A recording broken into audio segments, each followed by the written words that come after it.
بسم الله الرحمن الرحيم الحمد لله رب العالمين والصلاة والسلام على سيدنا ونبينا محمد وعلى آله الطيبين الطاهرين واللعنة الدائمة الأبدية على أعدائهم أجمعين إلى قيام يوم الدين. رب اشرح لي صدري ويسر لي أمري واحلل عقدة من لساني يفقه قولي. عظم الله أجورنا وأجوركم on the Shahadat of al-Banin, Salamullahi alayha. May Allah subhanahu wa ta'ala bless us, her intercession and her shafa'at, and also fulfill our all problems and needs and all the problems and needs of our beloved ones around the world by her sake. We said we are going to today talk about the question and answer about what? About the Salat al-Tawaf. Salat al-Tawaf, we mentioned that the core issue of Salat al-Tawaf is how to recite properly, number one, and number two, how to even where to recite. These two are very core issues. Like recitation, we said you have to try to recite it by yourself. Okay, try as much as possible to recite it correctly. That was the main issue. Before giving it to niyabat and before doing it salat jama'ah, whatever, like some other scholars they had mentioned. So Sayyidi Sistani wants you to recite it. You can't recite it properly, recite it broken. Can't recite any ayat of the Quran, which is considered ayat of the Quran, considered number of the ayat of the Quran. So that was number one thing, that proper recitation as much as possible. The second was behind, like behind Maqam Ibrahim, not like left, not like right, no, just behind. Even if you have to go farther, behind. But if you're very far away, then he said one close wherever you are on the sides and one behind, two salat on the base of obligatory precaution. That is if it was possible. It was very far and you will miss the muwalat, the 9 minutes or 10 minutes gap. Then just limit it to wherever, behind, down. Now, so that was peculiarity about the location. Okay, the location is very peculiar, more important than your qira'at, your surah. You see, because surah you have to learn and this and that, you're not able to learn or you are unaware, a lot of. But this one, place of Maqam Ibrahim, it has more strength and more peculiarity. Obviously, the other essential obligatory for salah and recommendation salah are in its place. So, for example, the wudu, purification, and all those the things which are required in salah, things which are obligations of salah, conditions of salah, like conditions of tawaf, obligations of tawaf. We have conditions of salat and conditions of salat al-tawaf and obligations of salat al-tawaf. So, in addition to whatever is wajib in the normal salat, okay, namaz, the location is important. Location behind Maqam Ibrahim. So that is the, so once we know these two components, the questions and answers are going to be surrounding these two things. So either there was a gap, okay, troubleshooters gap, how to solve this trouble. Number two, either the recitation issues, okay, either the purification issues, that again it's related to the gap, purify, come, long time, short time. And if you miss the salat tawaf, we did the rulings, but there are people they ask in a different way. So we'll do that. A person who misses the salat, what should he do? He has to come back. He cannot come back. He prays wherever he is. He cannot then. And that sequence we mentioned, these are going to be repeated. So, and then the location is very, because we did not discuss in detail what about if somebody unawareness prayed not on the lower level, he prayed on the first level or second, unaware, out of unawareness or unintentionally or deliberately or something like that. So those are the things which were not that much clear in the text. Here they are going to be clarified. So let's see question number one.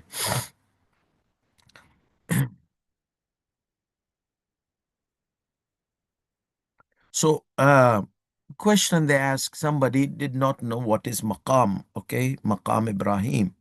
So it says, is maqam where behind which the salat, two rakat salat of tawaf is obligatory, is specifically the rock or the stone on which there are footprints of Nabi Ibrahim alayhi salam.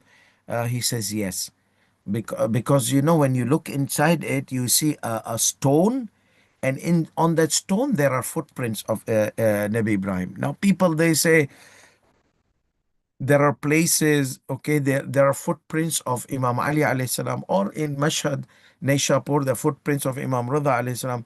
People, oh, what is this bid'ah? Baba, what is the footsteps of Maqam? There are footsteps also carved in the stone. So is this bid'ah and shirk and kufr? And so, no, I mean, if this is acceptable, that is acceptable.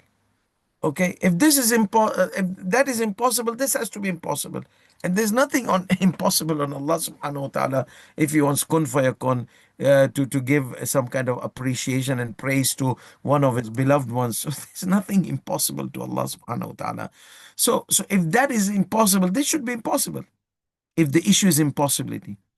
And if the issue is that no, this was Allah subhanahu wa ta'ala, He made this so that Prophet Ibrahim alayhi salam is remembered throughout the centuries and centuries, until the day of judgment, and people, they do Hajj, they just pray behind his footsteps carved on the stone. Okay, then if the followers of Ahlul Bayt, they have certain evidences that Imam Rida there was a stone when Imam Rida alayhi salam kept his foot, and it gave an imprint, that shouldn't be a problem. You don't want to believe it, that's fine. But don't say it's impossible or this and that and fabrication. No, maybe a fabrication to you because you don't have those evidences. But they have evidences. The same thing the non-Muslims, hey, these are fabrications of Muslim.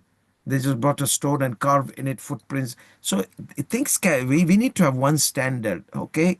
So if there are footsteps of Prophet Ibrahim, okay, you accept it. You don't accept the footstep of Imam Ali alayhi salam, Imam Rada, that's fine.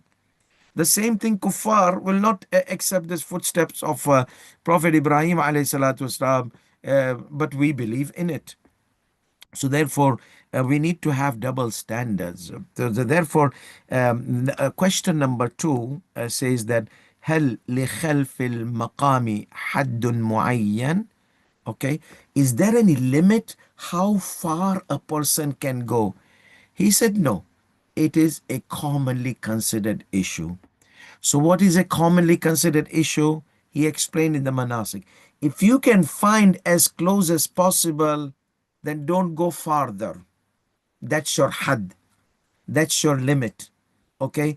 That's number one. Number two, if you go farther, how farther can you go? Obviously, if you go inside the Masjid al-Haram, that's too far. Okay, that's too far. That's not considered orphan around or close to Maqam Ibrahim, like orphan the way they have been asked. That's why in previous yesterday's session we said that if worst case, then if he prays inside the Masjid al-Haram, but not optionally. Optionally, it needs to be in the platform of Tawaf in a way that it's considered close to Maqam Ibrahim. So ليس له حد معين. It doesn't have a specific limit. And the criteria is the common observer, or commonly considered distance, which a common observer thinks that is too far. And as I said, if you can find behind it, that's your limit. That commonly considers that is where you need to pray, because the criteria is behind Maqam Ibrahim.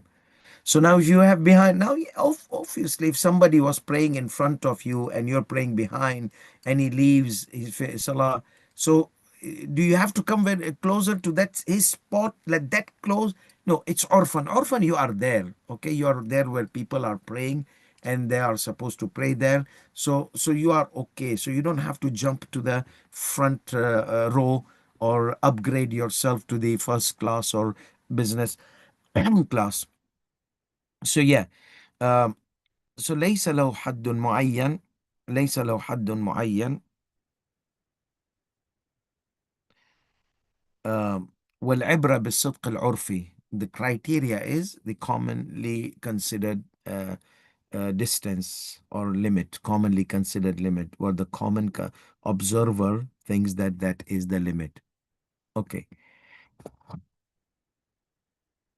Again, as I said, the distance and location of Prophet Maqam Ibrahim is very peculiar here. So the question number 3 says, is it sufficient to perform Salat of Tawaf far away from Maqam Ibrahim by 6 or 7 meters? Okay. Obviously, 6 or 7 meters close is in the war zone, like close to the war zone. So, so like just behind. Once upon a time, I remember we were able to just pray behind Maqam Ibrahim. But now you can't. Okay, number one. Number two, even there are authorities, they will not let you pray there. Why? Because they made some place there where you can pray.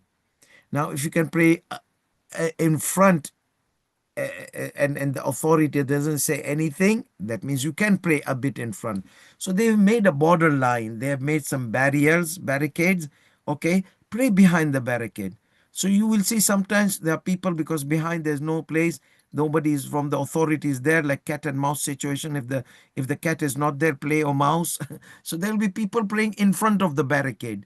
Okay, in front of those tapes, those criminal tapes, like crime scene tapes, yellow tapes.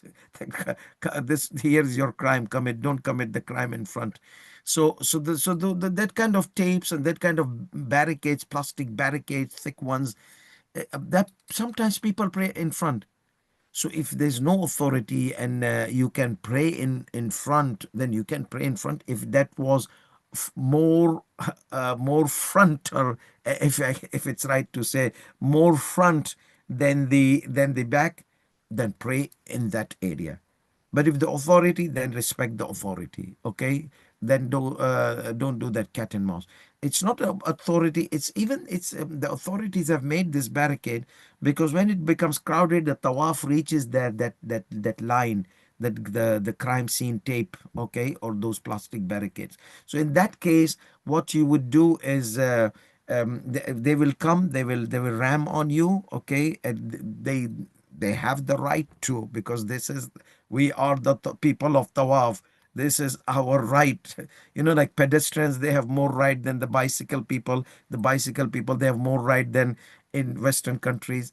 And more right than the scooter guy, and the scooter guy is more right than the taxi guy, taxi car guy. So this is the thing, that pedestrian here, the Tawaf people, they have more right in the mataf, okay, than the person who's praying 2 rakat salat. So if they ram you, then you are the one to be blamed. But however, if you have somebody protecting you, you are praying and there's somebody standing near you, so you are praying, so they will not ram you. So what happens? But be quick. Don't pray Salat Ja'far bin Abi Talib 20 minutes. Just be quick, like pray your wajibat properly. Okay, because you are standing in a zone where if it is crowded, then the people in the tawaf, they might be annoyed. But we said that if the annoyance was a known, commonly considered, that's natural there, then it's okay. But if it was annoyance, serious annoyance, you see, then you should not pray there. Just pray a bit behind, because that's that zone of that criminal tape they have made, so that the people who are doing tawaf, they don't cross to the salat area, salat of tawaf. So then people of salat tawaf should not cross that line and come in the tawaf area. So that is the purpose, to regulate and keep the problems as much as possible away from the people who are offering the tawaf, and to let the tawaf and the salat, the tawaf of everyone, be smoothly. Excuse me.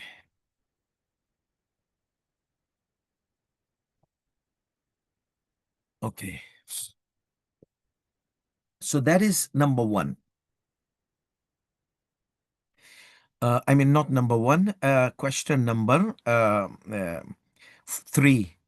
The 6 and 7 meters, like the the place where they have made the tawaf, it's all over. Let me see if I can find those.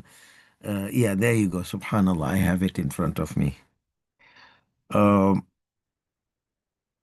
it's good to just from time to time see the illustrations. It helpful.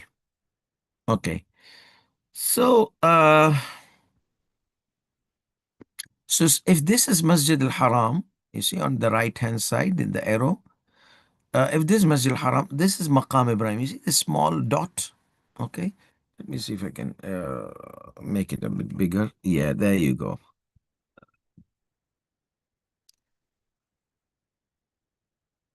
So, so this platform is called platform of Tawaf, Mataf, and this is Maqam Ibrahim, and this is an arch of Nabi Ibrahim alayhi salatu wasalam.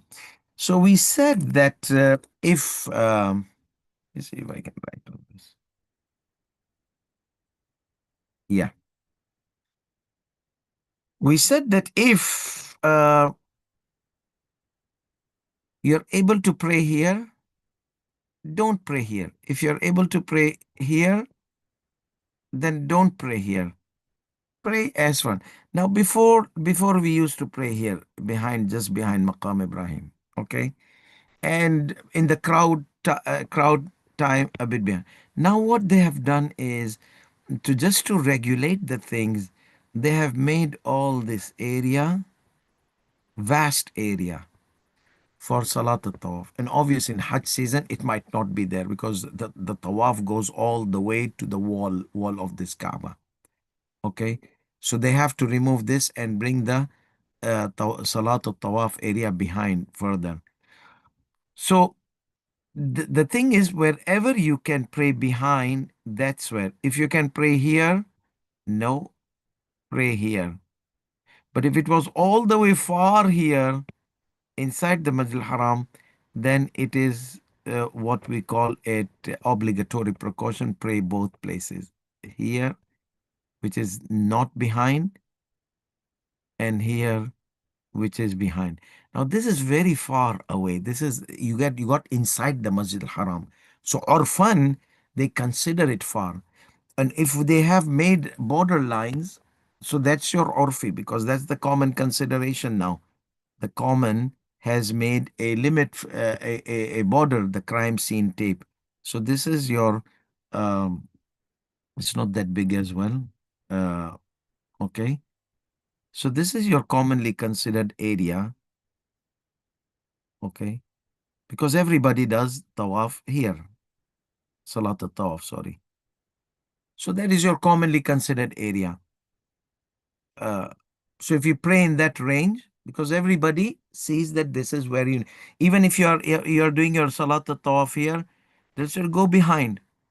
Most of them go behind. That is salat tawaf. Why are you praying in front of the fence? Okay, this is not your. So commonly considered that this is okay for you because they have designated. Now everybody understand that this is the place. So common understand that this place is okay to pray salat tawaf. However, if you are able to pray here, then don't pray here.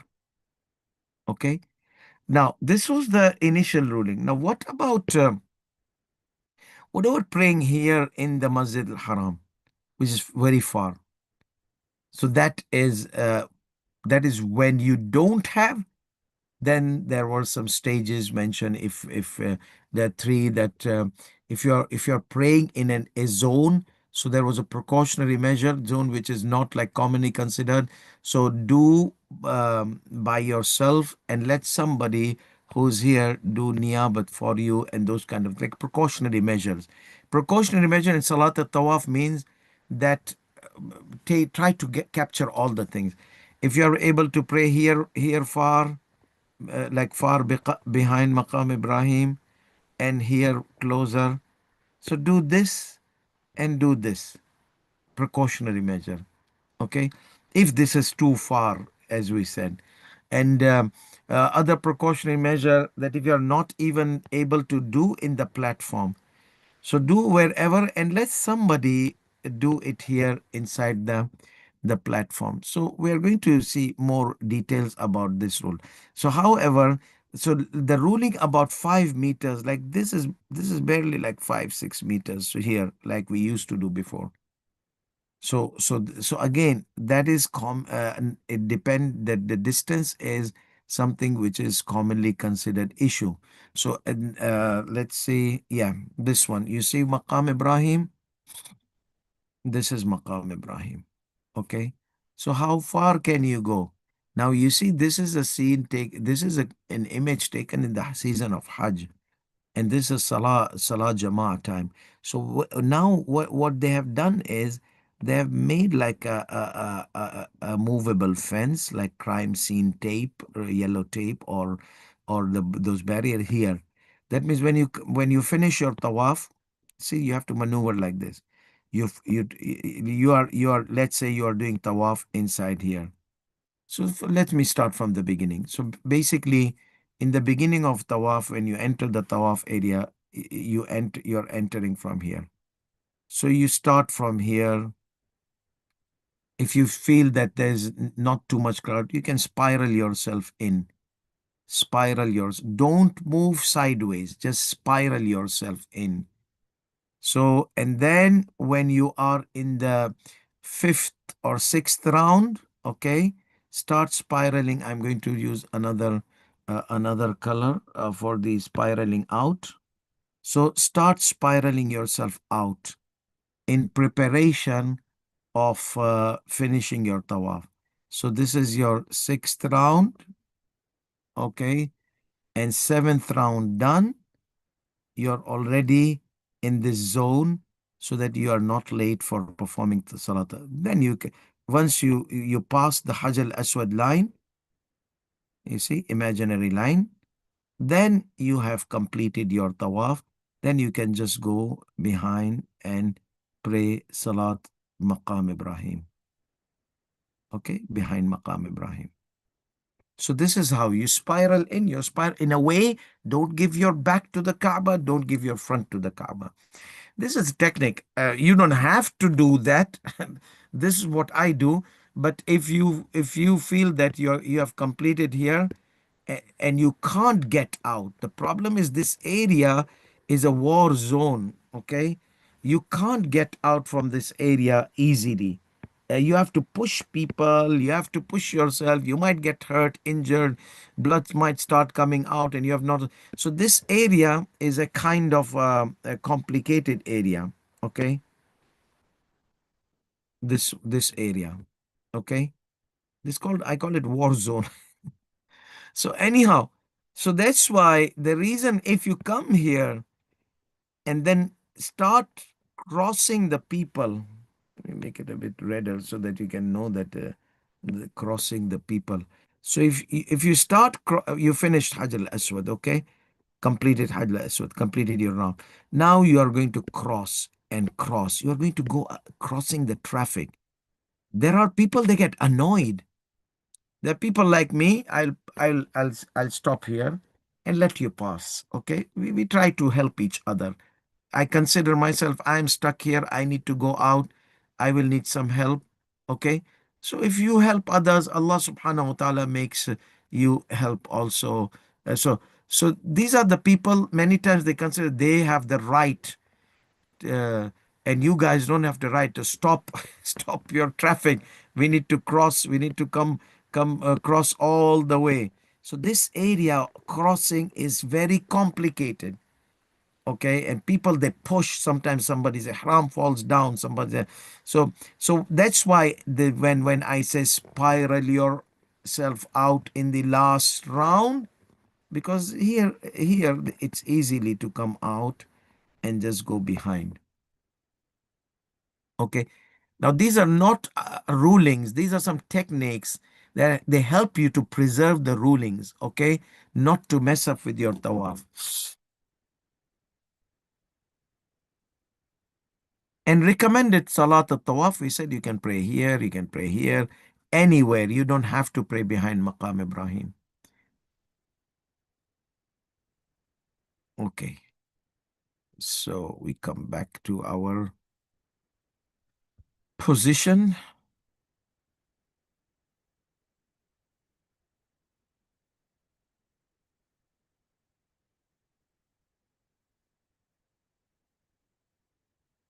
Okay. So we were in the question number three. Is it sufficient for to perform Salat al-Tawaf away from Maqam Ibrahim by 7 meters? That's just like a few meters behind, 1 or 2 meters behind Maqam Ibrahim. So obviously it says al بالصدق العرفي. The criteria is commonly considered distance in the one which is when commonly observed person says it's okay, you're still behind, then it could be say it. So it starts from just behind the Maqam Ibrahim, like this is Maqam Ibrahim, just behind the Maqam Ibrahim, and you go as long as the does not consider very far away. Number one. Number two, if you have closer, don't go farther. That's also something which you are not al aqrab fal aqrab. The closest, the closer of the closest to the closest. So al-ibra bis-sidq al-urfi, the criteria is the commonly considered distance behind Maqam Ibrahim, uh, in opposed to being far away, again in the commonly considered observation. And apparently the distance is the distance away from Maqam Ibrahim with a few meters does not affect. To Sayyidina, can you tell us what are these few meters, like away from Maqam Ibrahim, few meters? Okay, so these are vague things because the narration did not mention those. Okay, and they get from the narration behind Maqam Ibrahim. So whenever we don't have criteria in the narration, the ball is thrown in the court of the commonly observed person who is intellectual, number one, who is number two, aware about religious issues, not necessarily scholar, but he is a very educated person in the issues of tawaf and salat tawaf and distance. So that's also one of those commonly observed people, religious, those who are professional, experienced religious people who have been guiding for years and years in the tawaf issues. So these are the commonly observed, not commonly somebody who has who's first time coming and doesn't know. Even if 1 meter for him, it will, oh, this is too far. Or even if 10 meters far, although you said, no, no, this is okay. But we don't want that kind of criteria. Criteria is common observation, like not one person, as it is observed.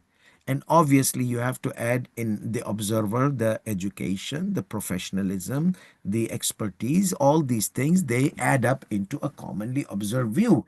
Otherwise, if we just like do like common observe, that we will have thousands of fatwas and thousands of things. But there are, so that's why common is like majority of those people who are expert in this field and they are professional and they have been coming here and they know the place and they know everything and they know the rules of Hajj, not necessarily scholars. I know some of the youth, they are more knowledgeable in certain ahkam of manasik al-Hajj than the shuyukhs.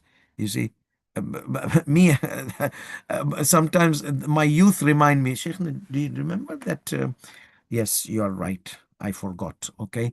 So this is the thing, that it's not just the shuyukhs or maulanas or majlis reciters or this. They, many times you see majlis reciters, they come and the lay people, they don't know that they are professional or not professional, because majlis reciting is an art and guiding the people in Islamic law is a different art. And most of the people who are majalis reciters, they are not shuyukhs, and most of the shuyukhs also, they do not have experience in coming with the hujjaj and all these kind of things. So there are these variations one should be aware about. And nowadays, alhamdulillah, everything is available online.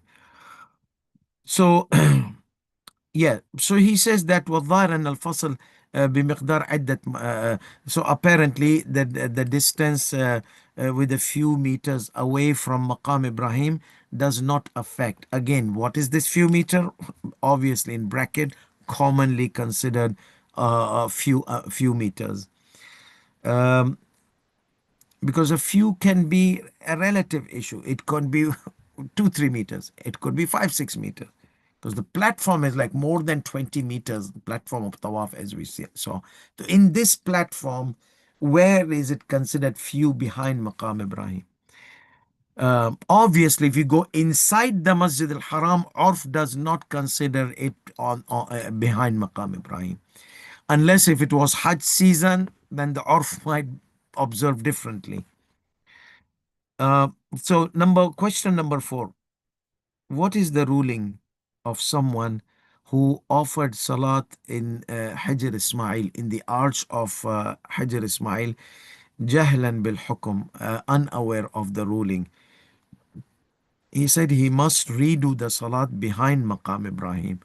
Now this poor guy, he could not distinguish between Ibrahim and Ismail alayhi salatu wasalam.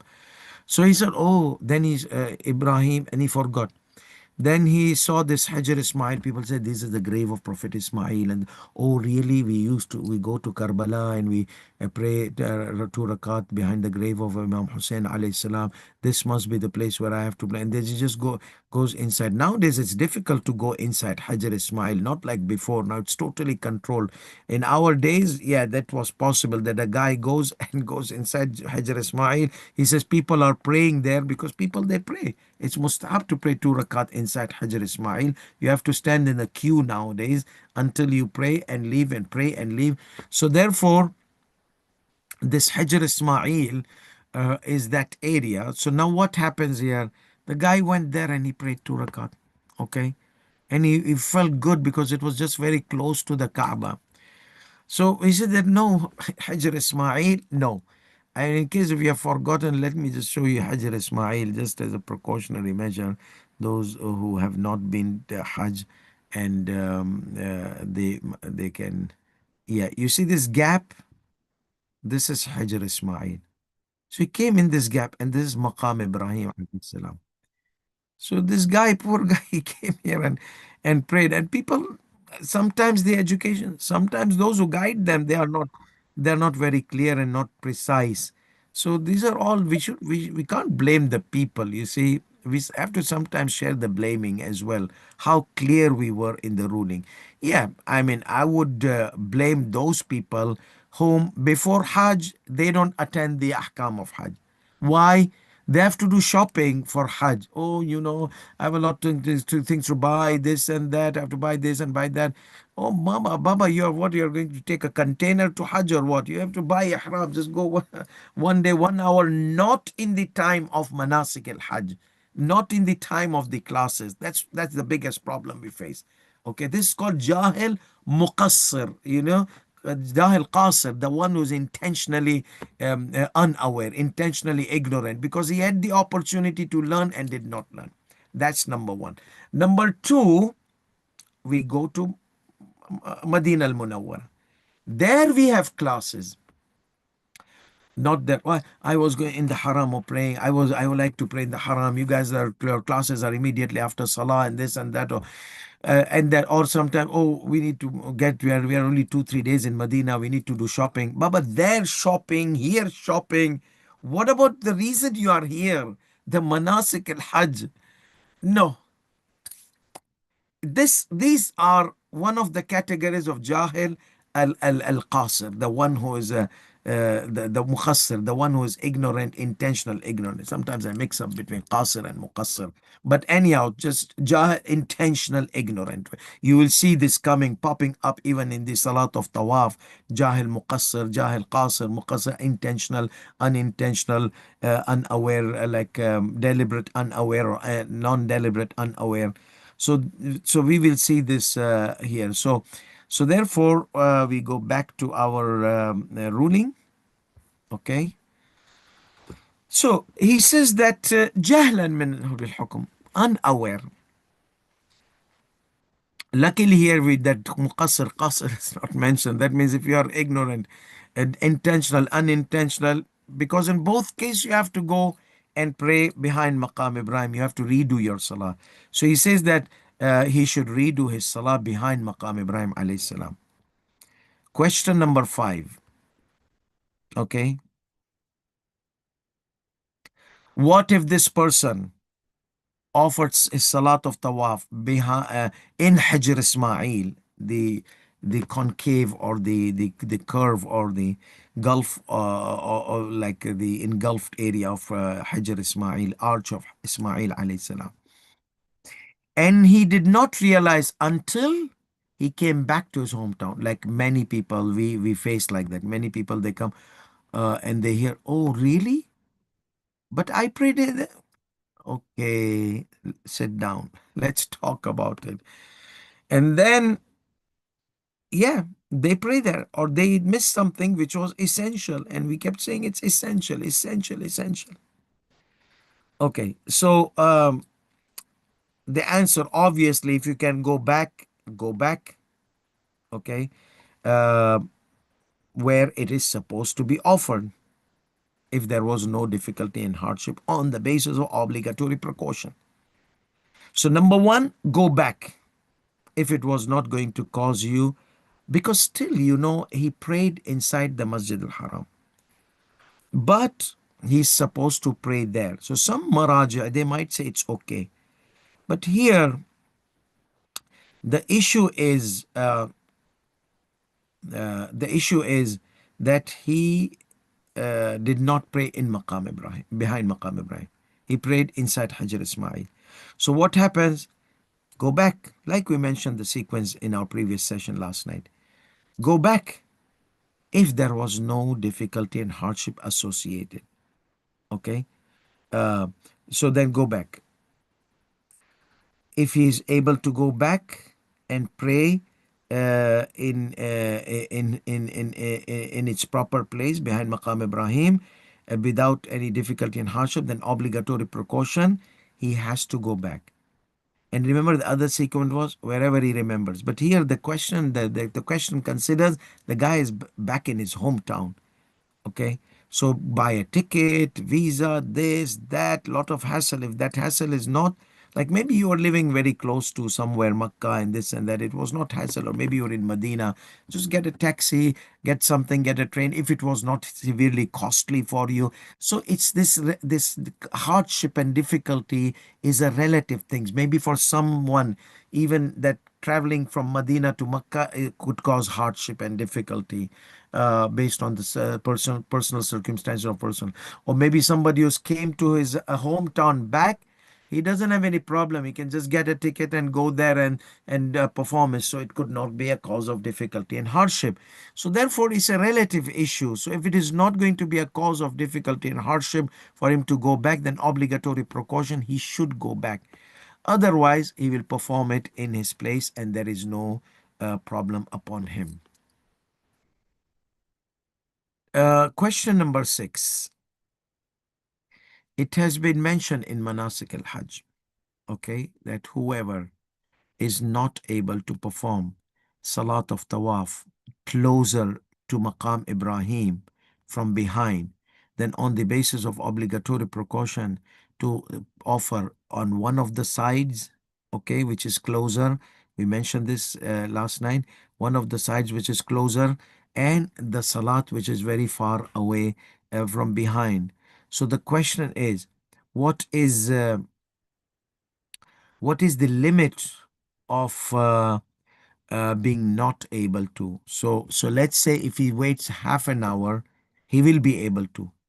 So should he wait like half an hour until people the crowd comes down, and then he does that, or no, he should not wait and just pray?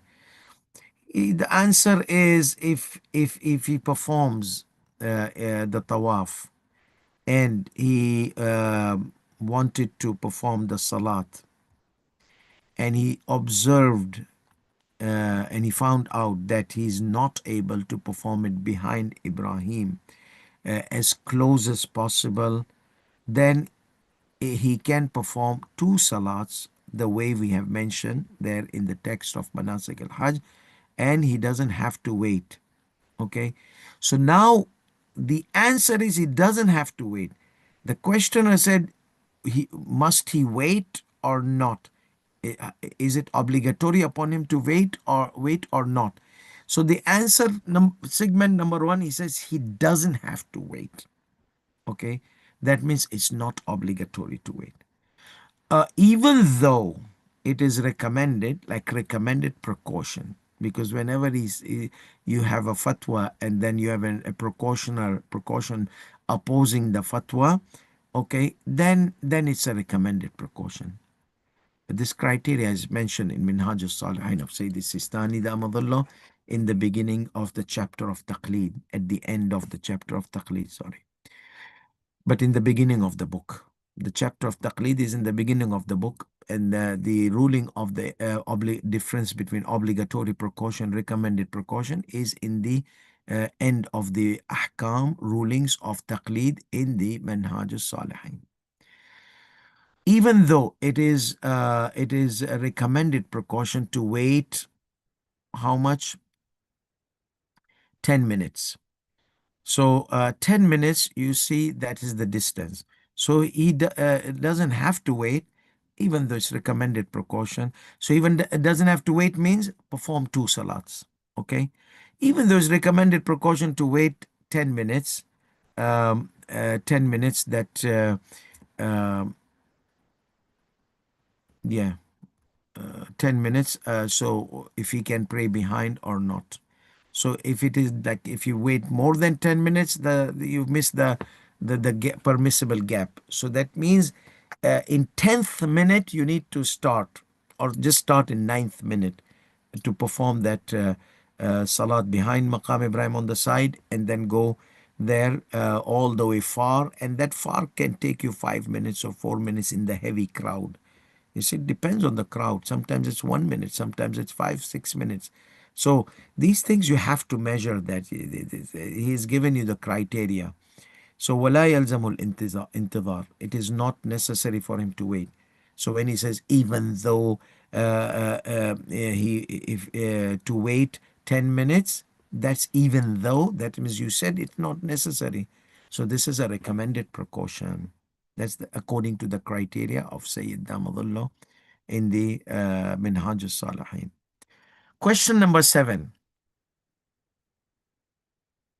إذا انتهى الرجل من طوافه. If a person completes his tawaf and was not able to perform the salat of tawaf behind Maqam Ibrahim or closer to Maqam Ibrahim due to the crowd and rush of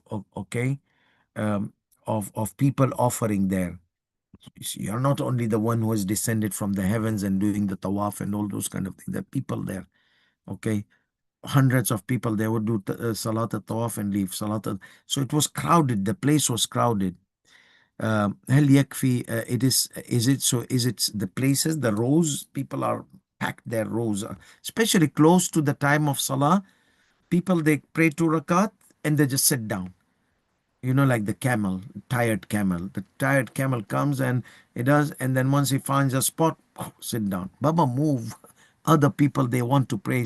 And this is Allah subhanahu wa ta'ala says in the Quran, وَاتَّخِذُوا مِن مَقَامِ إِبْرَاهِيمَ مُصَلَّى. They take the station of Prophet Ibrahim, a place for your salah. So they take it place for every salah. So the thing is that here, people, they need to be considered about others. Okay, it sometimes it may not be obligatory for them to move for to allow other people to pray, but it's just like a kind of understanding that you prayed 2 rakat. Now let other. So once the salat time happens, adhan time, still people are doing tawaf, they just sit down. Okay, on that place, and before salah that place is crowded, you cannot pray. So فهل يكفي, is it sufficient for a person to pray wherever he finds a spot? Okay, like the criteria is obviously as behind, as long as it's not too far. Okay, so or أو ينتظر, or he should wait, or he should combine between praying far and then repeating it behind Maqam Ibrahim. Okay, when the crowd is gone, when let's say after the salat time is gone, people they go home and this and that, and you few people are remaining there. Yakfi. He says, is it sufficient to pray wherever you find a spot based on the details mentioned in the Manasik al-Hajj? We mentioned already there. So go back and look into it and do no need to repeat. What about the crowd? Again, question number 8 is repeating, but in a different way. If there was a crowd close to Maqam Ibrahim, will it be obligatory to wait until the crowd becomes lesser, or one must go and pray behind the Maqam Ibrahim, even if it was away for 10 meters? 10 meters, this ruling is very old. That was once upon a time 10 meters. Now it's not 10 meters. Uh, he says, no, one should wait, okay, in a way that it does not violate the commonly considered period, such as 10 minutes. He mentions here, كعشر دقائق. And that is the obligatory, if it was, that was, and that is the precautionary measure if it was not wajib, obligation.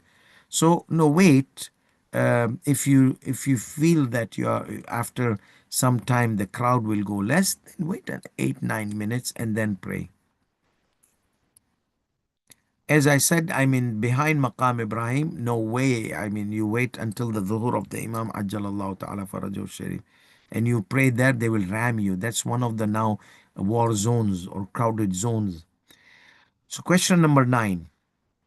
If a person performs the tawaf and Salatul Jama'ah, somebody completed his tawaf. If someone completed his tawaf and Salatul Jama'ah, congregational prayer, was held in the Masjid al-Haram. So because of the congregation, as I said, they just glue themselves, okay, in that area of Tawaf Maqam Ibrahim, behind Maqam Ibrahim, the designated place where they have made. So he performed his prayer away from where? Maqam Ibrahim alayhi salam. From behind. It was behind, but it was a bit far. So is it necessary? Is it necessary? Will that be sufficient? Okay. So he says it will be sufficient, even though it is recommended precaution to redo the salat behind Maqam Ibrahim as closest to it. And once the and ومع تخلل الفصل الطويل.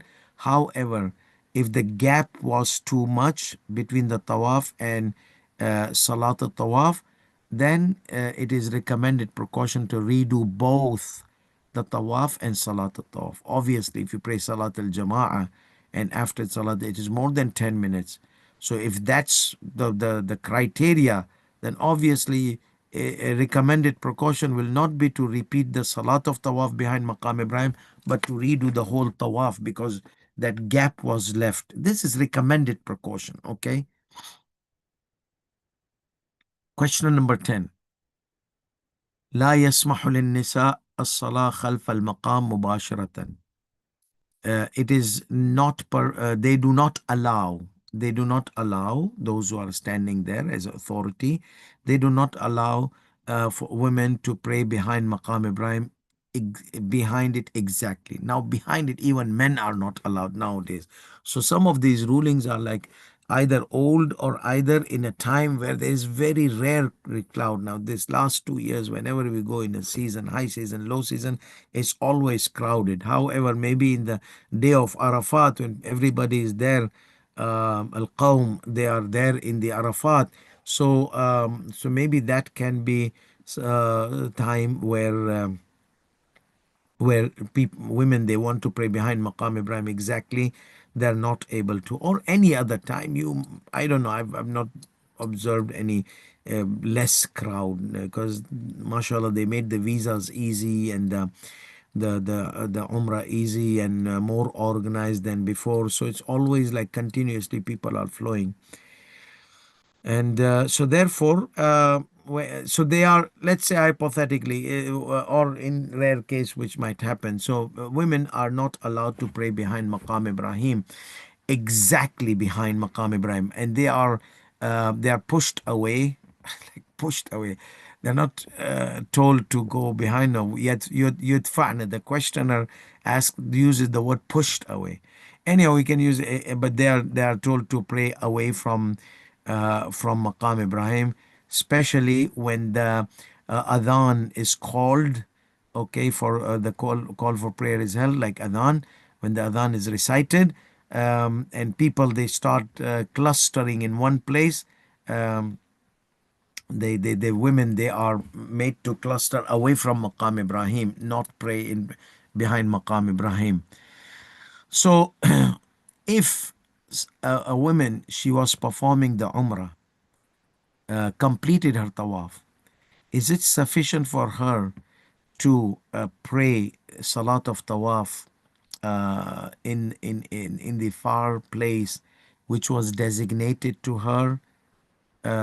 That means common observed, this is where the ladies are praying or are supposed to pray. This is their, so again, when many of women they pray there, and the authorities they keep them there, so obviously that becomes the commonly considered place. Al-Ba'id al-Muhaddad laha. Not in every aspect, but most of the time. Al-Ba'id al-Muhaddad laha, the far place which is designated for her. With keeping the consideration that she's behind Maqam Ibrahim. Okay, that behindness is very peculiar for Sayyidi Sistani. Okay. Um, Okay, so I think I just mixed up with the question with the answer. Let me just go back to the question. There are times women are not allowed, they do not allow, women are not allowed. That means from the authority, not Shur'an. There are times they don't allow women to pray behind Maqam Ibrahim exactly, and they are pushed away or they are told to go away farther, especially when the adhan of Salat al Jama'ah is held, where they cluster the women, or they gather the women away from the maqam. They have made a gathering of the women away from the maqam Ibrahim, and after the woman who's performing her tawaf, umrah, after a woman performing her umrah completed her tawaf, is it sufficient for her to pray in the designated area appointed for her, defined for her, uh, with observation? Obviously, there's a questioner asked behind Maqam Ibrahim. Okay. Or is it obligatory upon her to wait and or redo whenever she is able to behind Maqam Ibrahim, or close in a closer spot to the Maqam Ibrahim?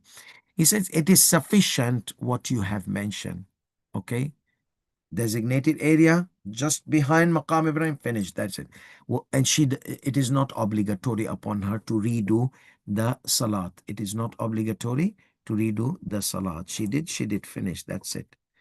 Okay, now question number 11.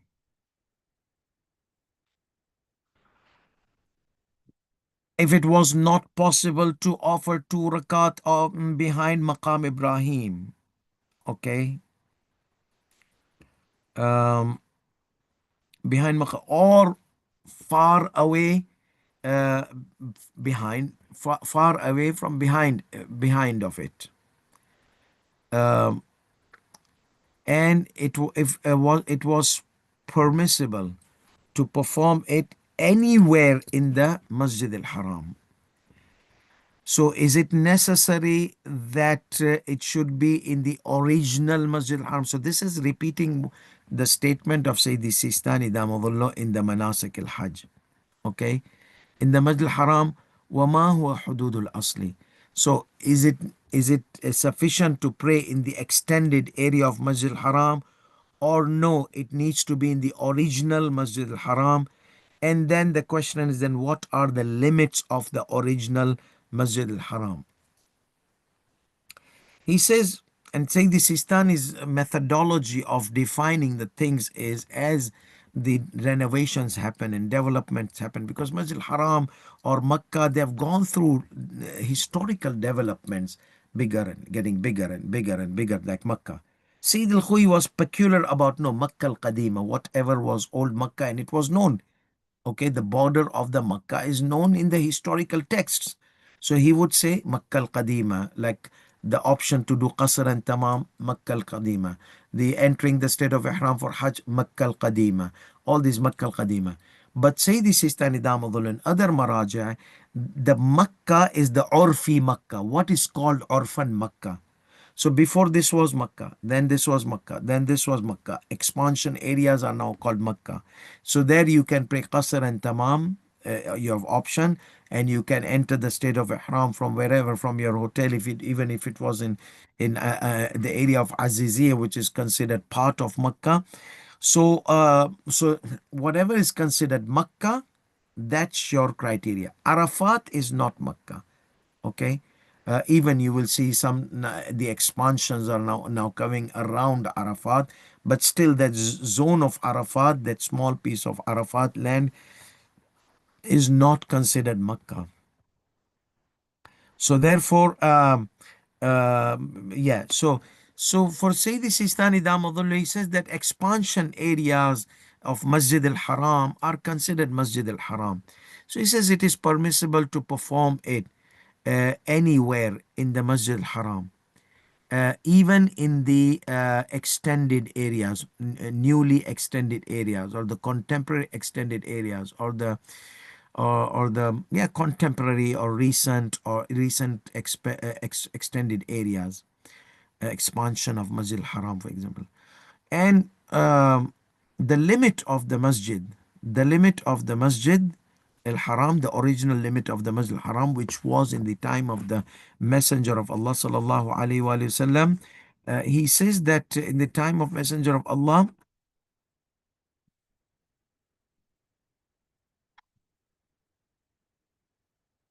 as is mentioned in the books of his historical books, okay, في الكتب المؤرخة, there are books, historical books written about the expansion of Makkah, expansion of Masjid al-Haram.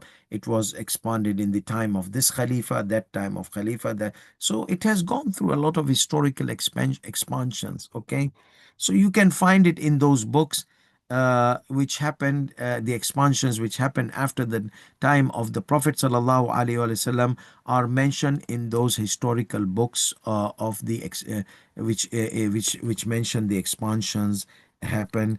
Um, However, in the texts, that's expansions, but in the texts, it is mentioned in the texts, like religious texts, that the masjid is which Prophet Ibrahim alayhi salatu salam marked it with Ismail alayhi salam. So what is this? He says, look into the Wasa'il Shia, volume 4, page 541. So he says that our religious texts like a hadith, they indicate that the masjid itself, the one which was endowed by Prophet Ibrahim alayhi salatu salam and Ismail alayhi salam, they marked it, the original markation or original limit. It's way wider than what was in the Prophet sallallahu alaihi wasallam's time and the times of our Imams alayhi salam. That means in the time of the Prophet, the masjid which was there, it was based on the needs and necessities of that time. But the mark of Masjid al-Haram, which Prophet Ibrahim alayhi salam made, it was way bigger than what was in the time of Prophet sallallahu alaihi wasallam, and the expansions which were made in the times of our Aimma alayhi salatu wasalam. So whatever expansions the Khalifas they made during the era of our Aimma, the narrations they mention that the border of Masjid Haram, or the limit of Masjid Haram, which was marked by Prophet Ibrahim and Prophet Ismail alayhi salatu wasalam, was way wider than what was in the time of the Prophet sallallahu alaihi wasallam, and the expansions that happened in the time of the Prophet Imams alayhi salatu wasalam. So what about salat al-tawaf? Like you did tawaf, mustahab tawaf. Now, do you have to do, like many people, they say, oh, I have to do Salat al-Tawaf behind Maqam Ibrahim. First of all, it's not wajib, Salat al-Tawaf. Okay? It's mustahab. For mustahab tawaf. Mustahab tawaf. Don't mention, oh, Sheikh said that Salat al-Tawaf is mustahab. No, no, no, no, no, no, no. For mustahab tawaf. That's what happens. Misunderstanding happens. But you said that it was mustahab. Yes, you did not hear the whole 2-3 hours of sessions about wajib, wajib, wajib. And you just picked up only the last area where I mentioned that salat tawaf is mustahab for tawaf. Ul mustahab. Okay. Recommended tawaf is not obligatory. The salat of recommended tawaf is not obligatory. And if you want to pray salat al tawaf, you can pray it anywhere in Masjid Haram. Okay? If you want to pray. Mustahab. Salat al tawaf al mustahab. هل is salat al-tawaf is salat of the tawaf of mustahab is recommended? Is it? Apparently it is. That means it's not interconnected with the tawaf of mustahab. Okay, like for example wudu you have to do if you are going to pray salat al-tawaf. Why? Because it's a condition of salat. It you don't do wudu, you will not you did not do the salat. It's invalid. If you want to pray, do the conditions of salah. But it's mustahab, yes. But that is a part and parcel of the structure of salah. If you don't want to consider your salat, that's fine. Just do actions and dhikr because you did not do wudu. So wudu is a prerequisite structure for salat. The qibla, it's mustahab, wajib for salat. But if you are not able to, then that's something else. But it's a condition. So there are conditions of salat. You need to observe even in salat mustahab. So if you don't offer what? Your salat will be invalid. So you'll not go to hell because it's a recommended salat. But will Allah give you thawab? Yeah, because you did dhikr, inshallah you'll get thawab. So therefore, it's a conditions and package. For example, mustahab salat. You don't want to do ruku', then it's not salat. You don't want to do sujood. You are saying, oh, it's salat musta'ab is musta'ab. So why is wajib to pray with the ruku'? Why is wajib to pray the sujood in it? Because it's salat, habibi. The salat means the structure which is designated by the Prophet sallallahu alaihi wasallam. So you can't make your own salat and do bid'ah and innovation in the sharia. So you don't want, don't pray. But don't say, oh, I'll pray without wudu and without this and without that and that still be salat. No. So therefore, yeah. Question number 13. A woman performed the tawaf of Umrah al-Mufrada and prayed. When she was putting her head on the place of prostration, okay, on the ground, uh, she felt that her hijab came down between her forehead and the ground, and it became a barrier. She felt, remember, sha'arat. So she's not sure. And she ignored it, knowing that her sujood will not be valid. And doing that, she completed her amal of Umrah and came back to her hometown. So what would be her ruling? Obviously, kiss the salat of your tawaf goodbye. Okay. Um, so so um, so salat of tawaf. Uh, so here the feeling she felt was during the sujood. Now remember, you will say, okay, she completed, and you said the rule of completion. Yeah, so whenever you have doubt, if she had this doubt after salat, we would have said carry on. But she encountered the doubt during the sujood. That time she is supposed to check her situation. Okay, check her situation.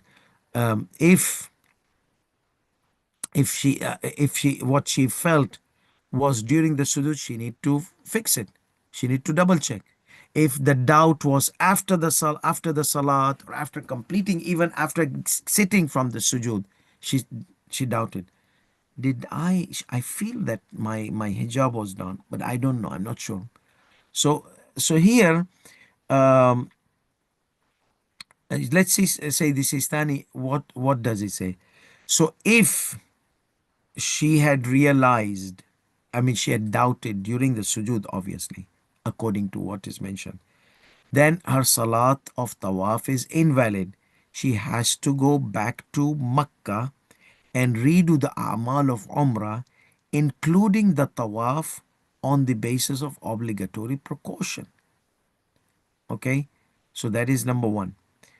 This is if she was aware that there was a barrier, but the question is she felt.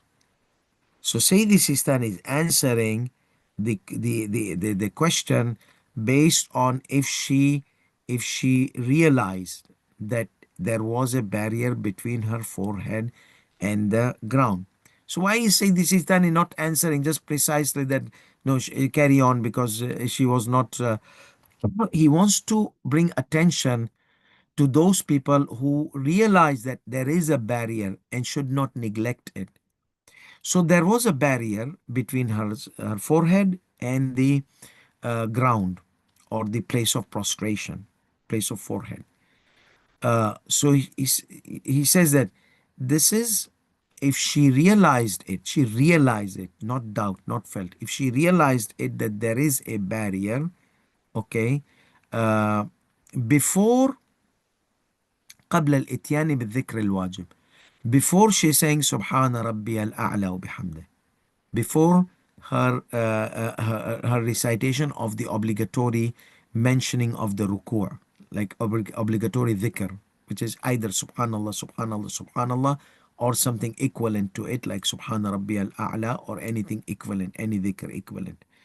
So here, if she realized that there is a barrier before before uttering the obligatory dhikr, okay, then she has to her salat al-tawaf is invalid. She has to go back to Makkah, and on the basis of obligatory precaution, perform the umrah on the basis of obligatory precaution. Obviously, she can refer to another marja if she if that's the case and she's not able to, and because here he did not mention mashaqqa and all those kind of things, because the whole umrah is invalid. When the salat is invalid, then he puts a mashaqqa there, okay, obligatory precaution, difficulty and hardship. But here, no, she has to go back and do that. What does that mean? That means she's still in the state of ihram. She did not exit the state of ihram. This is if she felt, and this is, we are talking about umrah, okay, not hajj. Yeah, umrah al-mufrada. So this is if she realized, not doubt, that it was there before her dhikr al-wajib. So she has to fix that. However, if she realized after the dhikr of wajib, subhana rabbi al-a'la wa bihamdih, then she saw that, oh, there is this the barrier. Then he says there's no problem, because maybe the hijab came afterward, okay, or she became aware after the dhikr of wajib. That means her sijda was done. وَإِلَّا فَلَا شَيْءَ عَلَيْهَا. If it was doubt, then there is nothing upon her, okay, because yeah, she was not sure. But if she was sure, then was it before your dhikr of wajib or after dhikr of wajib? So before dhikr of wajib, kiss your umrah goodbye. After the dhikr of wajib, obligatory dhikr, subhan rabbil a'la bihamdih, you are okay. again, the distance between the tawaf and the salat of tawaf is invalidates the Hajj and Umrah, or it does not invalidate. It is just a prohibition. So sometimes you do something wrong, that your deeds are okay, your action is, your ibadah, your worship is valid, but you have committed haram. Sometimes no, you do that, your worship is invalid. So you, going against or doing something which is prohibited might invalidate your action or worship, or might not invalidate the action of worship. So here we have the gap between tawaf and salat al-tawaf. Is it invalidator of Hajj and Umrah, or it is not invalidated, it is prohibited only? He says uh, the requirement of the consistency, commonly observed consistency or continuation between the salat and tawaf of salat, if it was not acquired, that means a gap was left, which invalidates the tawaf based on the common consideration, the commonly considered gap. The Hajj will be invalid on the basis of obligatory precaution. And even ولو أخل, this is intentional. No, sorry, let me just go back. Okay, the requirement of the consistency or the continuation between the tawaf and the salat al tawaf, without leaving a commonly considered gap, it's required, even though it is obligatory precaution. وإن كان هو الأحوط وجوبا اعتبار عدم الفصل بين الطواف وصلاته. It is obligatory, even though it's obligatory precaution. It's not wajib. That means you can refer to another marja. Even though it is obligatory precaution, however, violating it does not invalidate the Hajj or the Umrah. So we are talking about the gap here, the requirement of the gap, not any other conditions or obligations of tawaf. No, just our focus in this question is this gap. And it does not invalidate the Hajj and Umrah in itself. Rather, if he makes that gap intentionally, okay, it would be necessary for him to repeat the tawaf and salat of tawaf based on the precautionary measures. Okay, if he does that intentionally, then he need to redo the tawaf and salat al tawaf based on the precautionary measures. That means still there's a room that your Hajj and Umrah can be okay if you refer to some other marja. So that means it's a kind of hesitated invalidation, not like a fatwa invalidation. That means there's a room that your tawaf, your even intentionally, your tawaf and Hajj could be correct. So if the commonly considered time is missed, the gap is missed, like 9 minutes we said, or 10 minutes. Lam yakun 10 minutes. In the case of Salat al-Tawaf, he mentions 10 minutes. Uh, um, um, and he was not able to perform his Salat al-Tawaf in that time frame, 10 minutes. Even if that was out of intentional ignorance, okay, intentional unawareness, like the guys who, when we call them to sit down for the ahkam, they say they have to do some shopping, they have to do this and that. So So even if that was the case, uh, regardless of such person having a compound ignorance, that means there are people, they're ignorant, and they're ignorant about their ignorant. There's no, I know. They don't know, but they insist on that they know. So they're ignorant about the issue and ignorant about their ignorance. So regardless of this person being having a compound ignorance, no, my salat is correct. I didn't. Uh, I left the gap, but my tawaf is correct. My salat is correct. أو معتمدا على حجة شرعية. So regardless of this person was ignorant or having compound ignorance, or he depended on some religious proof. What is religious proof? He looked into the website of S SISTANI DZ. So that's a religious proof. Okay. Number one. Or, and there was an error. Sometimes you'll find errors in the websites and they keep updating and fixing it. So let's say he found this error. Or Maulana, okay, like he accidentally gave wrong, and he was trustworthy and he's knowledgeable Maulana, but still he is not masoom, he's not infallible, so he made this mistake. That for that person, he relies on the scholar. So the scholar is hujjah shar'iyya. So referring to the marja, referring to a proper scholar, all these are hujjah shar'iyya. Even improper scholar, for a very lay person from rural areas, they consider some of the dhakirin who do the majalis, they consider maraja, they're maraja. And we can't laugh on them because of the unawareness spread in that community in some of the villages in Pakistan and in India and some of these places. If a nice majlis reciter comes, khalas, he's the marja of taqleed. To some cases, some when I before 30 years, obviously, some of the people they will call, oh, we want to follow Mullah Fulan. He's a Noha reciter, he's the Noha Khan, he's a Radud, and they would consider, oh, we will follow him. And it was serious. I mean, I used to get some calls, can we follow Mullah Fulan?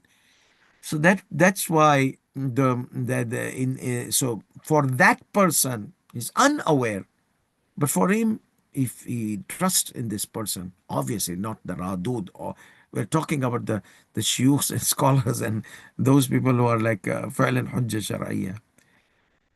But don't be surprised if you find someone depending on a Radud to this extent that whatever fatwa he gives will apply. Maybe that Radud is educated, maybe it's not educated. I'm not saying that all the Raduds are not, no. So therefore, it's a relative issue that he had a religious proof. Or no, his error was based on forgetfulness. He forgot and he did not remember except after he offered Salat al Ayat. Salat al Tawaf, sorry. Salat al Tawaf. Uh, we'll take one more ruling and stop. So, so here he has given so many scenarios of someone could make an error in leaving a gap between tawaf and salatul tawaf. So it's all about leaving a gap. So again, to recap, he mentions that the gap issue is obligatory issue, precaution issue. And if somebody makes violates that gap, permissible gap, and goes beyond that gap, beyond 10 minutes, then it does not cause his Hajj to be invalid or his Umrah in itself. However, okay, rather it if they do it intentionally, then it is obligatory precaution to redo their tawaf and salat tawaf. So this is the area, one line. It is based on obligatory precaution, intentionally missed, obligatory precaution, redo the tawaf and salat tawaf. Okay. Here, then there's a whole line, the types of ignorance. Okay. So the only one line which is highlight, which we can highlight, the ruling is based on obligatory precaution. If somebody missed, then obligatory precaution, he must redo the salat tawaf and salat tawaf. If he was not able to do it, then obligatory precaution is hajj becomes invalid. Okay. Until here, it's all intentional. Obligatory precaution. Obligatory precaution required. Obligatory precaution redo if you mess with it intentionally, deliberately, knowingly. So what, now the second segment start. So what if it was out of unintentional ignorance? Regardless of that ignorance was a compound ignorance, or he was relying on a religious proof, or he had forgotten about it and did not realize until the salat was done. After the salat, he realized that he had left a gap. So he says, in all these cases, his salat will be correct, his tawaf will be correct, and there is nothing upon him. Not just that, he said, he adds one more thing. Even if he was forced to leave that gap, there's no problem on him. He was compelled. The gap, it was not in his hand. He was pushed here, pushed by the tawaf. Remember the spiring thing? For him to come out from that crowd zone after completing his tawaf, after passing Hajj al-Aswad, to come all the way, pushing people. It took him so long time to reach the place of tawaf. So in all these cases, if it was not intentional, his tawaf and salat al-tawaf will be correct. The gap is obligatory precaution. Intentional invalidation, obligatory precaution, redo. Cannot redo obligatory precaution, kiss your Hajj goodbye. So that is the gap. And I mentioned in the beginning, the whole idea is the troubleshooting the gap and discussions about the gap. Let's take this one more and call it a day.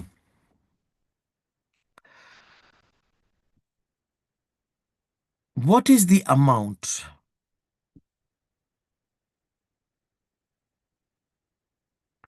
Again, I'm not going to repeat this question. It's about how much is the distance, how much is the gap, time gap, okay, which is commonly considered, which if somebody goes beyond it, okay, يفصل بين الطواف وصلاته.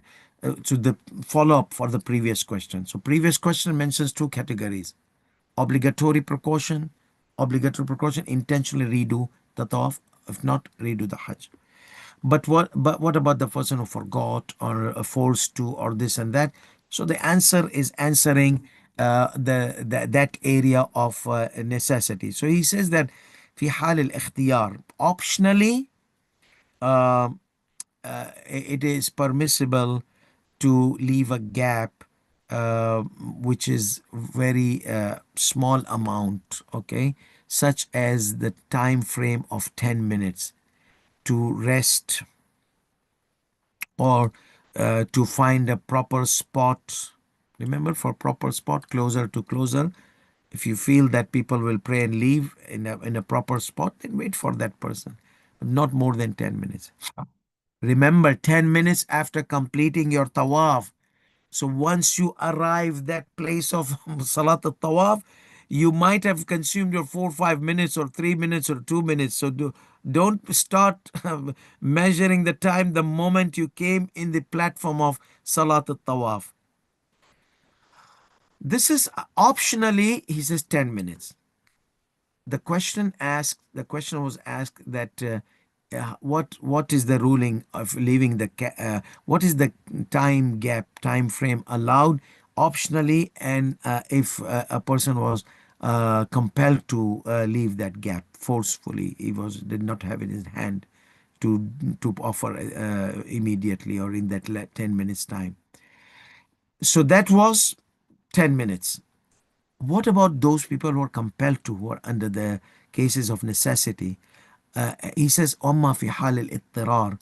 However, if the case was a case of necessity, then the gap is permissible, even if it was a long gap. So long gap is permissible more than 10 minutes between the tawaf and salat al-tawaf. وإن طال والعبرة فيه بالصدق العرفي. And again, even the lengthy time, there's this commonly considered observation. Like he gives us example. So there's a commonly considered observation. Like not like 5, 6, 7 hours. He says such as somebody needed to renew his wudu, tajdid al-tahara. Okay. Such as a woman who is in the non-periodic discharge, mustahada, or someone who his frequent frequent he has this frequent invalidation of wudu. Okay, frequent invalidation of wudu, such as dripping of urine or dripping of stool, discharge, some certain type of discharge continues from him. So there's a small gap, so he complete tawaf. Now in that gap he needs to go and do the wudu and come back, so that's and do the salat at tawaf. So there are rules we mentioned previously in the chapter of Salat, chapter of Tawaf. So he says that someone who needs to renew his wudu due to the invalidation of the wudu, or example he gives, and it was not achievable for him to uh, to pray behind Maqam Ibrahim. So that's number one. He needs to leave a gap, and somebody who needs to leave a gap for the sake of finding a proper spot. So somebody who cannot pray behind Maqam Ibrahim, like all the way, wherever is the urfi distance, he cannot pray behind Maqam Ibrahim. So what happens here? He will try to wait until he gets the closest location. Remember, we said 10 minutes is allowed to get closest location. But then if even 10 minutes is not enough to get that closest location, so he says such as half an hour. Okay. So, and this similarly in all the cases, so like half an hour time or whatever time it requires for a woman to go and pure herself and come back, in her case, if the wudu becomes invalid, or ghusl istihada, she needs to do the ghusl, all those kind of things. So it depends. It's a relative thing. The time gap, it's a relative thing for the cases of necessity. Okay.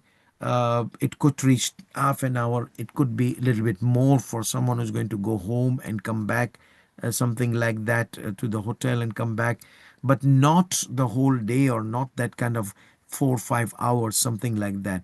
But if the hotel is far away, then there are these cases of exemptions. We had already mentioned those. So yes, so for normal case, the time limit is 10 minutes.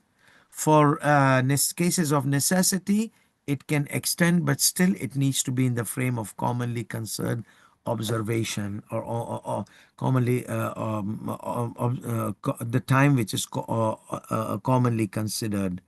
Okay. And let's see if it is connected. Yeah. So it's connected. It's just like a question of purification. I'll just take it. If a person who's performing the tawaf required the renewal of the purification after completing the tawaf, before performing the salat of tawaf, or his wife, she needed to do that, and for her to do that, it might take 1 hour, for example. So will this gap between tawaf and salat al-tawaf be permissible, um, uh, or it will be a cause of violating the 10 minutes time, or the continuity or consistency required, obligatory consistency time required between tawaf and salat al-tawaf. He says yes, if it was going to take 1 hour, that's too much. Okay. Optionally 10 minutes is okay. However, If it was out of necessity, then 1 hour is okay. So no necessities, 10 minutes max. Out of necessity, even more than that uh, will be allowed. And yes, so the answer was his wife. He doesn't need that time, but he wants to take his wife. She can't go alone. She needs somebody with her and escort her and this and that. So he said that if the wife, she needed escort of the husband to go and renew her purification between the tawaf and salat al-tawaf, then that will not be excuse for the husband to break up his consistency between tawaf and salat al-tawaf if it was possible to delay the purification process. Let's say how? Let's say he tells his wife, can you wait for a while this year? Don't disappear. Like many times people, they disappear. You tell them wait and you don't find them. So you beside a pillar, you don't have to tie them, okay? So if beside a pillar or something, you tell your wife or tell anyone whom they need your help, like your elderly father, elderly mother, whoever, they need your help to take them here and there. Otherwise, the crowd might stampede them and crush them. So they need your help. So if it is possible to take them to a pillar or a known place recognized where you complete your salat al-tawaf and find them, because it's 2 rakat, it will not take 5 minutes. Most of the time they can wait. So if that's the case, if delaying the process of purification for them is possible, so so then he should offer his salat and not leave more than 10 minutes gap. But if it was not possible and it is emergency and the father or the mother or they need to use the restroom immediately, instantly, otherwise najasat will come out, whatever. So if it was that case of necessity and there was no other way, it was the delaying was impossible. Even for that 5 minute could be crucial for some elderly people. Then he can just go and then after he comes back perform the salat al tawaf. But as I mentioned, it's 2 rakat. It doesn't take 2 minutes. Okay, if you stick to the wajibat, do that and then go and help your parents out. What about the Salat al Jama'ah? Question number 70 says that if the gap between the Tawaf and Salat was due to the congregational prayer happening, so you just finished the Tawaf and the Qad Qamat is Salah, and now what you're stuck. They just force you to be in your way to organize. It's all about this maintaining the system, organizing the everything. So sometimes you are not able to move, freeze kind of thing. Okay, on your play, okay, kind of thing. So you have to be on your spot. You can't go behind the Maqam Ibrahim and they spot you and so like everybody's sitting and that one guy is walking, and who's that? You, the wise guy, and bringing all the attraction and attention, and even the live channel will spot you. Oh, that's our father. He can't wait. So and then they make you sit down. So so is this like uh going to invalidate the tawaf, the salah, this time of a gap of salat al jama'ah? No, having keeping in your mind or knowing that the salat al jama'ah normally takes half an hour. He says apparently that does not break the consistency, okay, between the salat and the tawaf, neither the rounds of the tawaf. So if it was in the middle of rounds of the tawaf and once they are done you continue, or if it was between the tawaf and salat al tawaf. Again, this question is about the Salat of Jama'ah. So, if a person performs the Tawaf and finishes the Tawaf and Salat al Jama'ah started in the Masjid al Haram, and he was not able to perform the salat of tawaf until they were finished. Will that, again, it's a repeated question. So he said, um, yeah, there's in answer there's an extra component, okay, which was not in the previous question. So let's see the answer, okay, and these two questions can be merged. If the salat al-jama'ah, if the salat al-jama'ah was farida, obligatory, so can salat al-jama'ah be non-obligatory? Yeah, like salat al-tarawih in the holy month of Ramadan. So for us, it's not recommended, but for them, we respect them. It's recommended for them to offer Salat al Jama'ah. So the Salat al Taraweeh was held in, and that's not matter of half an hour then. So he says, if the Salat al Jama'ah was farida, obligatory, and he became part of Salat al Jama'ah, this is a key thing, to pray with them, okay? You prayed with them. You did not pray dummy salat like some they do if the time did not enter. So you prayed with them. And we mentioned this in the text of Manasik al-Hajj. So you were part of the congregational prayer. Then this half an hour will not affect you. So this is segment number one of the answer. So you need to be part of Salat al-Jama'ah for the permissibility of the half an hour time which takes the Salat Jama'ah. Uh, وكذلك إذا وقع الفصل بين الطواف والصلاة. Another thing is, and similarly, if the time gap between the tawaf and Salat al-Tawaf was small amount, such as 10 minutes, okay, so the gap was not that much. They prayed, and the Imam of the Haram prayed a short surah. Luckily, most of the time it does not happen. So he prayed a short surah, and then it was done. So it was less than 10 minutes. Uh, and if the case is 10 minutes, you don't have to be part of the congregation. Okay, so it says, or the similarly, it will not invalidate if the salat was if the gap between the tawaf and the salat al tawaf for 10 minutes, even if he did not participate in the congregational prayer. For example, he was just doing the dummy actions. Why do they do dummy actions? Because many feel that if I am going to pray in the middle of that gap, my tawaf will be invalid. There are people, sometimes they think like that. So they don't pray, even if it was wajib, even if the time of Salat of Farida was there. وَإِن لَمْ يَشْتَرِكْ فِي صَلَاةِ الْجَمَاعَةِ. So 10 minutes, even if he did not enter in the Salat Jama'ah, he was doing his dummy actions. So then it should be okay. So we have two cases.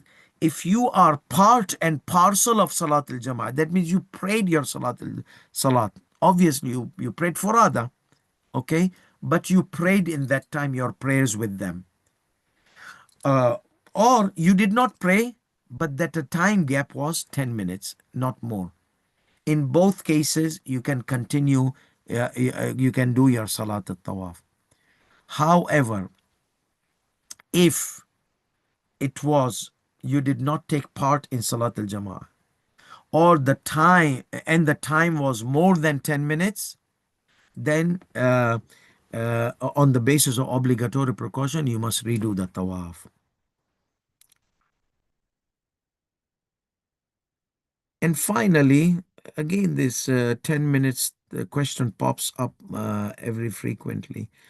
The question number 20, what is the time gap which is allowed between we did this, okay, but let me see if there's anything extra, because sometimes the question is repeated because there's some additional thing, like the previous question was being part of Salat al-Jama'ah. So he says, on the basis of obligatory precaution, to observe the consistency between the Salat and the between the Tawaf and the Salat, okay, and that should not exceed more than 10 minutes, okay, such as resting and or finding a proper place. All this is repeated. نحن لا يمانع في المبادرة بخلاف الاشتغال بعمل مستقل كآخر كالصلاة القضاء عن النفس أو نيابة عن الغير ونحو ذلك. Um, so he says that well, yeah, there is an extra component in this. So 10 minutes to rest or to get a better place for Salat al Tawaf, or appropriate place, okay, and so on. Uh, بخلاف so um, yeah, والظاهر أن الفصل بينهما بزمان يسير لا ينافي, small amount. But if it was more than 10 minutes, الاشتغال بعمل مستقل آخر كالصلاة أو نيابة عن الغير.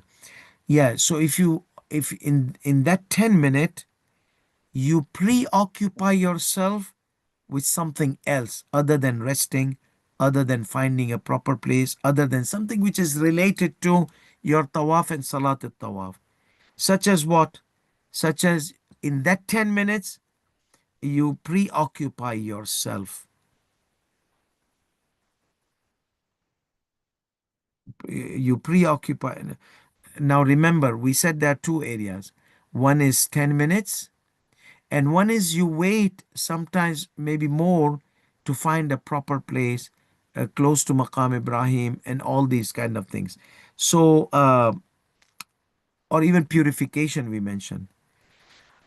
But not like, unlike preoccupying yourself in any other things which is not related to tawaf and salat al-tawaf, such as resting, finding a place, purification, all those kind of things.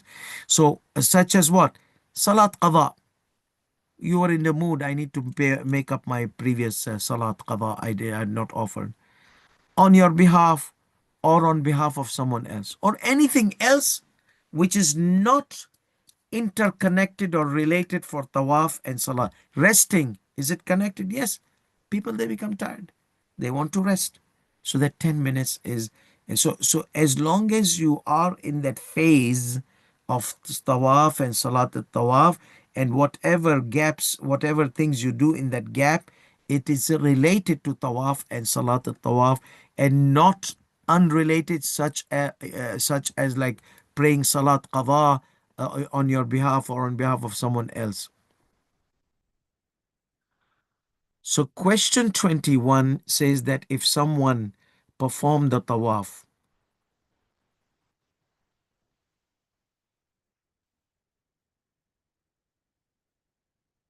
and he had to do salat niyab on someone else, someone who was on the second floor, remember, or first in Mizanian, he could not come.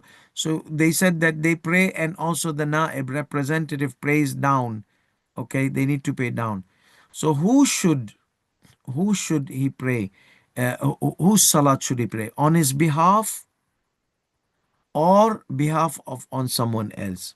So is it permissible, the question says, for someone who have performed this tawaf to perform the salat of tawaf on behalf of someone else before, or first himself? So he says no, he can't bring someone else's tawaf before. He needs to bring his salat al-tawaf first, then someone else's salat al-tawaf, as mentioned previously. The rest of the rulings are about niyaba, so we will leave it for some other session. وآخر دعوانا الحمد لله رب العالمين. Let me see. Oh, because I need to sometimes make sure that I've marked. So question number 22. Question number 22 we will complete in our upcoming session, and it ends to 43. So question 22 to 43, hopefully we'll be able to um, um do it later on. وآخر دعوانا الحمد لله رب العالمين وصلى الله على محمد وعلى آله الطيبين الطاهرين، والسلام عليكم ورحمة الله وبركاته.